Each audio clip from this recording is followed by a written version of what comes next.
Hello guys, আমি ইসমাইল খন্দকার। আজকে কথা ছিল একটি গাড়ি সাজাবো বরের জন্য।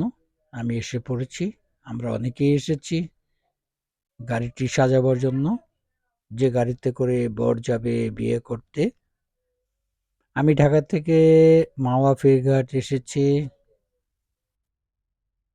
উপরে আমরা সাইন দেখতে পাচ্ছি।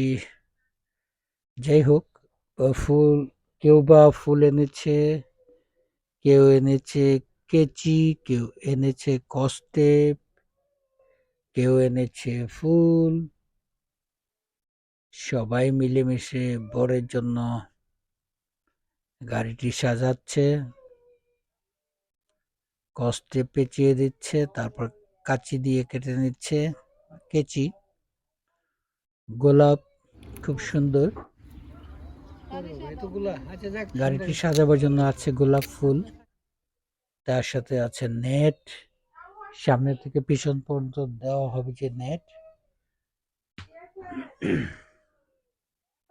আমি মাঝে মাঝে হেঁটে দেখছি তাদেরকে, বাবুরা খুব এনজয় করছে, মজা করছে। ফুলগুলো নিচে ছিল, নিচ থেকে তুলে তুলে কেউ ফুল। দূরের দৃশ্য, অনেক দূরে একটি দৃশ্য, কুয়াশা আছে, ঠান্ডা আছে। আমি হেঁটে হেঁটে দেখছি, ভালো লাগছে, খুব ভালো লাগছে।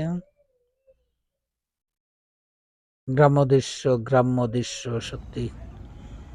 মেঠোপথ, এদিক দিয়ে এই গাড়িটা যাবে, গিয়েছে ওই সামনে। আমি হাঁটছি, ভালো লাগছে, ঠান্ডা আছে, কুয়াশা। গাড়ি ওরা সাজাচ্ছে, নেট দিয়েছে দুপাশে দুটো নেট থাকবে, অরেঞ্জ কালার। না, না, না, পিঙ্ক, ওই বাবা, গোলাপি কালার। গাড়িটা খুব সুন্দর লাগছে, সাদার মধ্যে গোলাপি কালার। সত্যি খুব সুন্দর লাগছে গাড়িটা দেখতে। হুম, প্রায় সাজানো শেষ। আজকে এই পর্যন্ত। আল্লাহ হাফেজ।